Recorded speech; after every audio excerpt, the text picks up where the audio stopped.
الفاتحة على رسولنا وحبيبنا وشفينا رسول الله محمد بن عبد الله وعلى آله وأصحابه وذريته وأزواجه وأهل بيته أن الله يعلي درجات في الجنة وينفعنا بأسرارهم وأنوارهم وعلومهم في الدين والدنيا والآخرة ويجعلنا من حزبهم ويرزقنا محبتهم ويتوفانا على ملتهم ويشرنا في زمرتهم وإلى حضرة خصوصا شيخنا Haji Maimun Zubair Syekh Haji Abdullah Fakih Syekhina Ki Haji Masbuhin Fakih wa khususan Syekhina Murabbi Rohina Ki Haji Aba Imam Hambali wal silsilati wa Syekhina Ki Haji Balmunul Hakim silsilatu Jamil wa Syekhina Murabbi Rohina wa ila hadrati man ajazani ilal muntaha wa ila hadrati aba'ana wa ummahatina wa khususan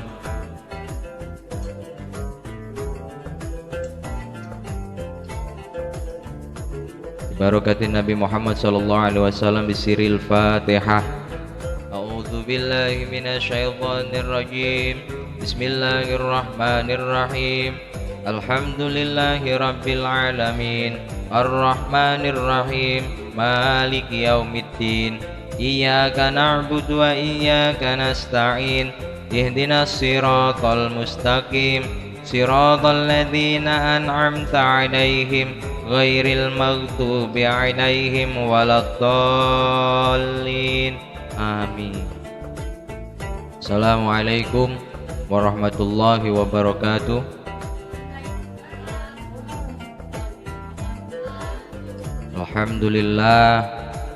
Alhamdulillahi rabbil alamin. Assalatu wassalamu ala asrafil anbiya'i wal mursalin wa ala alihi wa ashabihi ajma'in, amma ba'd. Malam hari ini saya diberikan kesempatan kepada Ustadzuna Mukarram, kakak sekaligus saudara sekaligus sahabat saya, yaitu Ustadz Depi. Beliau mengizinkan pada malam hari ini sedikit untuk saya berbagi, bukan membagi tapi berbagi. Kalau membagi berarti saya punya banyak, kalau kita berbagi ada sedikit kita dibagi sama-sama, ada banyak kita dibagi sama-sama. Alhamdulillah ala kulli hal wa ni'mah.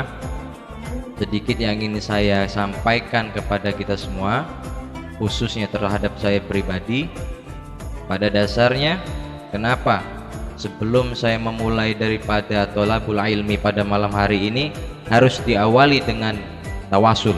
Yang barusan kita baca itu ngirim doa, ngirim Fatihah kepada Nabi Muhammad, kepada guru-guru, kepada kedua orang tua, itu dikatakan tawasul. Tawasul itu mengirim doa atau mengirim Fatihah untuk orang-orang yang kita bacakan. Siapa? Ya, paham ya? Itu namanya tawasul. Jadi ketika orang bertanya, apa itu tawasul? Tawasul itu adalah lantaran, ibarat kita mau ngirim doa kepada siapapun, pada Nabi Muhammad utamanya, itu disebut tawasul, kirim doa. Nah, jadi kenapa harus tawasul terlebih dahulu? Karena di dalam tholabul ilmi itu ada adab. Ada adab untuk orang-orang yang mencari ilmu. Ada adab untuk orang-orang yang belajar ilmu. Karena contoh, ketika kita masuk rumah itu kita biasanya ngucapin apa? Assalamualaikum, sebagai tanda bahwasanya kita mau izin masuk, ya enggak? Begitu juga ketika kita mencari ilmu, kita permisi dulu dengan yang punya ilmu. Siapa yang punya ilmu? Allah. Nah, lantaran yang penyebar ilmu adalah Nabi Muhammad. Jadi kita izin, kita tawasul, setelah itu barulah kita mulai daripada pembelajaran. Paham ya? Jadi kalian juga seperti itu. Ketika kalian ingin belajar ilmu agama, ilmu apapun, sebelum kalian memulai daripada pelajaran, ada baiknya kalian bertawasul dulu. Termasuk tawasul kepada kedua orang tua, begitu juga tawasul kepada guru sampean, guru-guru sampean. Siapa? Sampean belajar dengan siapa? Disitulah tempat sampean tawasul. Biar apa? Biar ilmu sampean dengan guru-guru sampean itu sambung. sambung. Bahasa ilmu yang sambung itu keberkahan daripada seorang guru akan mengalir kepada murid-muridnya. Nah, itulah yang di apa namanya itu, kalau kita itu sering tawasul dengan guru, sering tawasul dengan Nabi Muhammad, sering tawasul kepada kedua orang tua, maka keberkahan beliau-beliau akan mengalir kepada kita. Jadi apa yang kita pelajari, apa yang kita belajar bareng-bareng itu bisa berkah, bisa manfaat untuk kita, bisa manfaat juga untuk orang banyak. Paham ya? Jadi intinya sebelum sampean semua memulai daripada pelajaran, hendaknya bertawasul dulu, berwasilah dulu. Paham ya? Nah, sedikit yang saya ingin sampaikan yaitu masalah mengenai niat. Di dalam sebuah hadis Rasulullah SAW pernah bersabda, innamal a'malu binniyat, innamal a'malu binniyat, sesungguhnya setiap perbuatan itu tergantung daripada niat. Kalau niatnya baik akan memperoleh yang baik, kalau niatnya jahat akan memperoleh yang. Nah, saya mau bertanya, tujuan sampean semua datang ke sini itu untuk apa? Belajar apa? Belajar akhlak, belajar ilmu agama, belajar yang baik-baik, ya enggak? Nah, jadi ketika sampean keluar dari rumah itu harus mempunyai niat terlebih dahulu. Nah, jangan ketika di sini sampean aku nak belajar itu dianggap biasa, jangan. Karena di dalam niat itu sampean sudah mendapatkan pahala. Itu baru niat sudah dapat pahala. Apalagi sampean sudah belajar, sudah nulis, itu pahalanya bertambah. Ya. Jadi yang pertama, niat sampean itu harus dibeneri, harus ditata. Dari rumah keluar untuk datang ke sini, sebelum datang ke sini dari rumah itu setelah wudhu sampean niatkan, ya Allah, aku berniat untuk mencari ilmu agama. Semoga ilmu yang saya pelajari akan menjadi keberkahan untuk diri saya, kedua orang tua saya, dan menjadi keberkahan untuk guru-guru saya. Sehingga dengan ilmu tersebut saya bisa membantu Rasulullah berjuang, melanjutkan perjuangannya Rasulullah. Paham ya? Niat. Apa? Kenapa kita harus mempunyai niat terlebih dahulu untuk talabul ilmi? Ya, karena itulah tadi, pengaruh daripada niat akan mencerminkan ilmu yang kita dapat itu akan menjadi bermanfaat. Kalau kita keluar cuman aku datang karena dak lemak, dak lemak sama Danis ngaji belah, dak lemak sama ini sama abinya Danis ngaji belah, jangan harus dihilangkan yang seperti itu. Paham? Datang harus dengan niat yang bersih, datang harus niat dengan tulus. Supaya apa saya memberitahukan sampean semua tentang masalah niat? Supaya ilmu yang sampean pelajari itu nyantol. Paham nyantol? Paham? Nah, sampean dapat ilmu tidak sia-sia. Ya.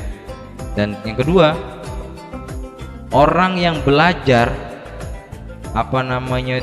keluar dari rumah itu dengan niatan untuk thalabul ilmi, maka Allah akan mengirimkan malaikat untuk menaungi orang-orang tersebut. Menaungi, bahasa menaungi tahu? Jadi sampean itu dilindungi oleh malaikat. Dari rumah ini sudah niat untuk cari ilmu, keluar dari rumah itu malaikat sudah menaungi sampean sampai sampean sampai tempat sampean belajar ilmu. Begitu pula ketika sampean pulang setelah menuntut ilmu, malaikat menaungi. Kalau tidak salah itu 70.000 malaikat menaungi sampean. Kalau ditunjukkan sama Allah, apa iya niat malaikat, aku keluar rumah dengan niat nak cari ilmu, ada malaikat, ada kejingoan. Kalau sampean dilihatkan, ditampakkan sama Allah, malaikat-malaikat yang menaungi orang-orang yang belajar ilmu, tidak muat Lubuk Linggau. Yakin Lubuk Linggau tidak akan muat dengan apa? Dengan malaikat-malaikat yang menaungi orang-orang yang thalabul ilmu. Ya, paham ya? Jadi mengerti tidak? Nah, jadi setiap belajar ilmu itu yang pertama berusaha untuk tawasul. Ya. Yang kedua, perbaiki niat. Jangan sampai niatnya karena ndak enak sama Danis, atau karena tidak enak sama abinya Danis, jangan. Tapi betul-betul sampean niat belajar thalabul ilmi untuk jadi orang yang manfaat, biar bisa melanjutkan perjuangannya Nabi Muhammad. Allahumma sholli ala Muhammad. Paham ya? Paham enggak kira-kira? Jadi niat itu paling pokok, paling utama. Paham ya? Nah, niat, ingat sekali lagi niat. Yang ketiga, usahakan sebelum berangkat dari rumah menuju ke tempat thalabul ilmi, usahakan untuk wudhu. Nah, biasanya kan pantaran-pantaran sampean itu kadang lupa nak wudhu. Yang penting pakai sarung lah, pakai baju koko, peci bagus, pakai wangi-wangi dikit, sudah jadilah cukup, enak ya. Karena apa harus wudhu? Yang pertama, dengan wudhu kita tidak ngantuk, karena muka ini lah kena banyu, tidak ngantuk, tidak rasa ngantuk, semangat belajar. Karena apa? Orang yang mencari ilmu itu kalau dia tidak wudhu, ketika nak keluar rumah berat rasanya. Beratnya ngapa? Kakinya itu ditarik sama setan supaya jangan berangkat. Rasa nak berjalan tuh beratnya, capek, pegel segala macem rasanya. Karena apa? Setan itu ganduli kaki kita.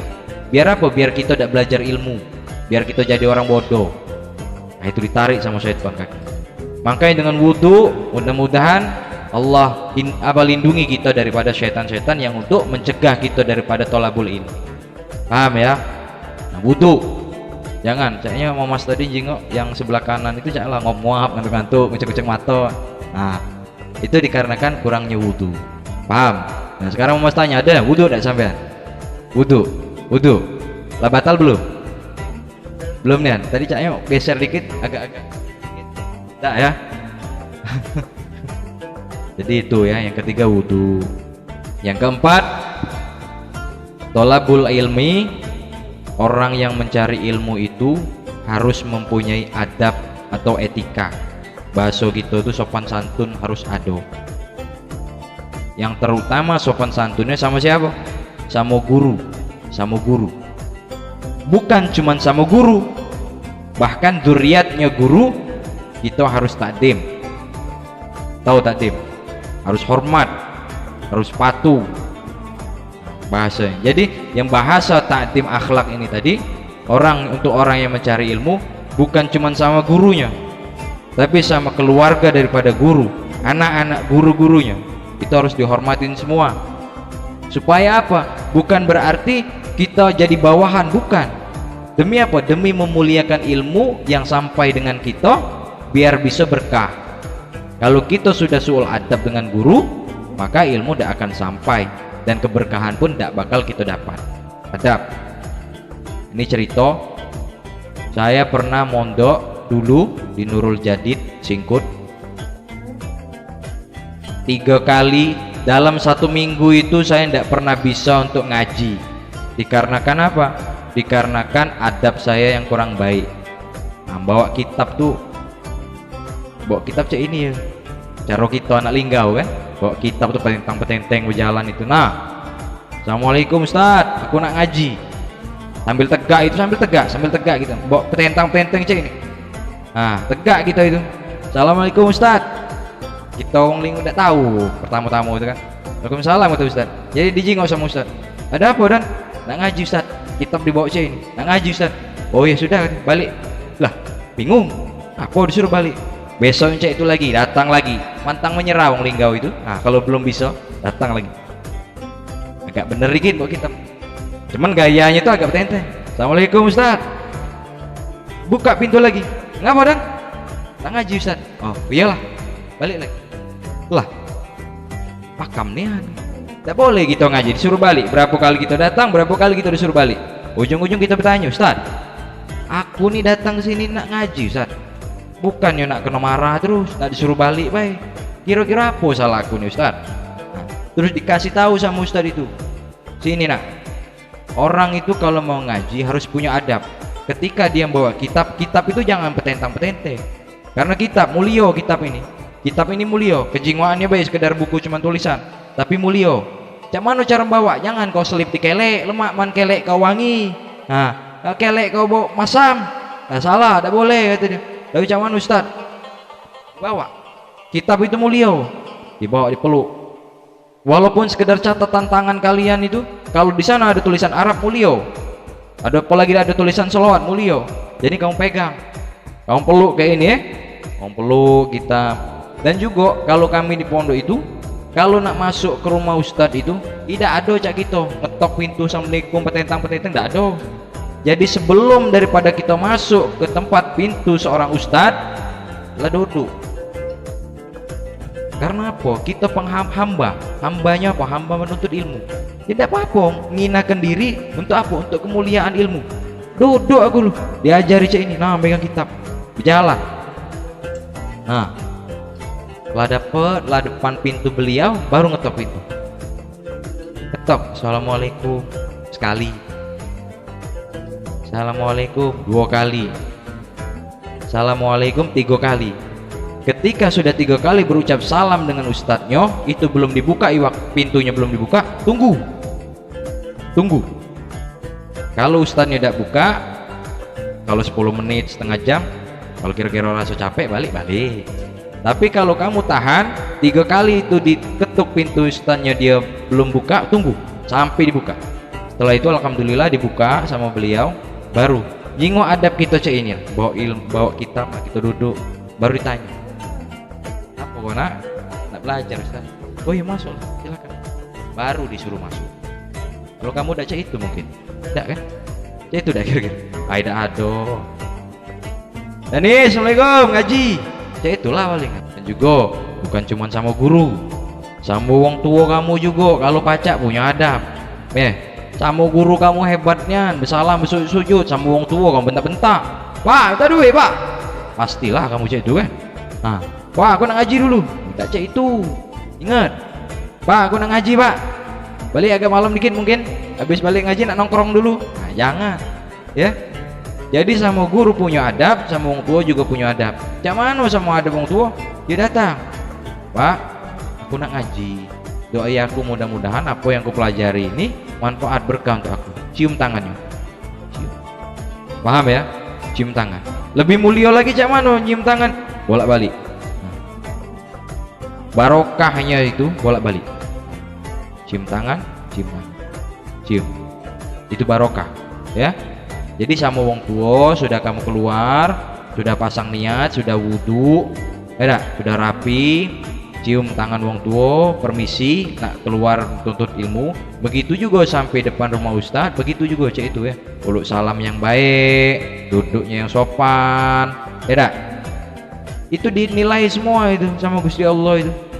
Dinilai, kalau tidak kata yang tidak dinilai pahala, pasti dinilai pahala kalau niat kita benar-benar untuk nyari ilmu.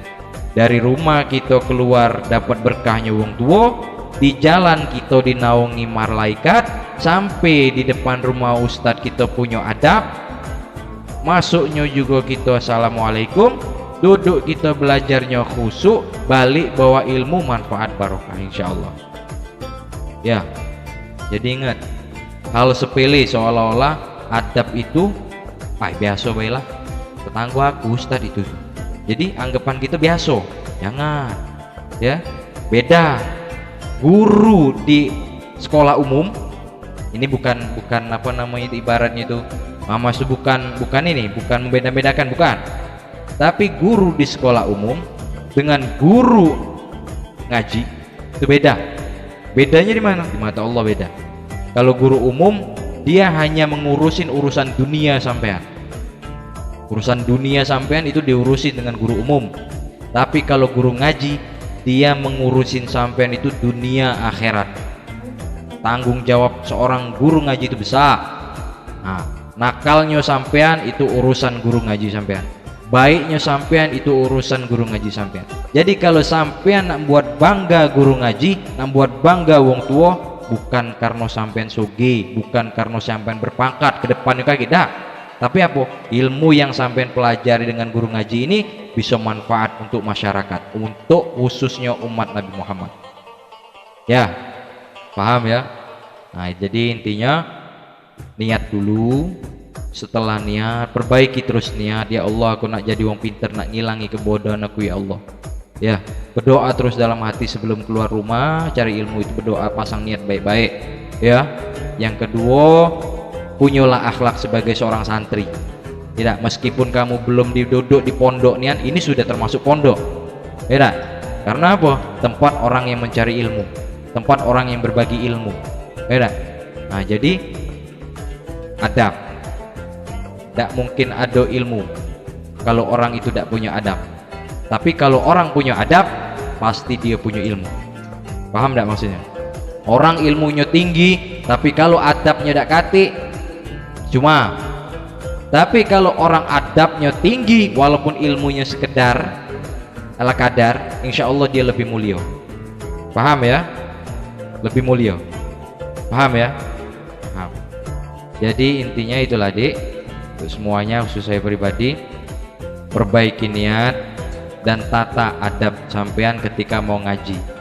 Ya, perbaiki niat, tatap adabnya untuk ngaji. Niatnya dulu diperbaiki, terus adabnya juga. Paham ya? Karena adab itu di atasnya ilmu. Orang yang beradab pasti dia berilmu, dan orang berilmu belum tentu dia punya adab. Paham ya? Mungkin cuman itu yang sedikit saya sampaikan. Insya Allah kalau ada kesempatan kedepannya lagi, kita pasti bakal ketemu lagi. Tentang masalah latihan hadro, kakek diurus kembalilah. Pokoknya kakek dikasih tahu informasinya sampai kayak mana, kapan waktu latihannya. Nanti ada yang bakal ngelatih juga. Kalau mas bisa ada di sini, pasti mau mas langsung ajak sampai latihan langsung. Kalau mau mas lagi tidak ada, mungkin saya nanti ada teman-teman saya yang dari SS itu yang bisa ngelatih, yang bisa bantu untuk ngelatih. Jadi intinya balik-balik lagi ke niat. Sampean latihan hadro juga baik niatnya. Untuk apa latihan hadro? Mudah-mudahan lantaran hadro ini sampean bermajelis di dunia, lantaran hadro ini pula sampean bisa ngiring Rasulullah masuk surga.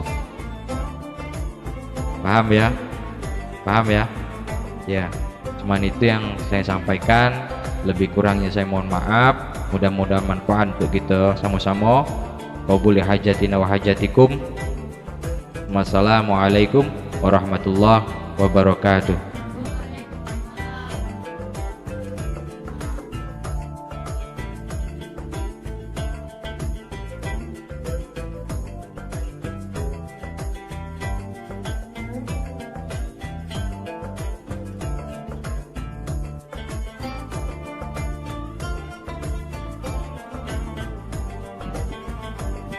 Allahumma arhamna bil Qur'an waj'alhu lana imama wa nura wa huda wa rahma. Allahumma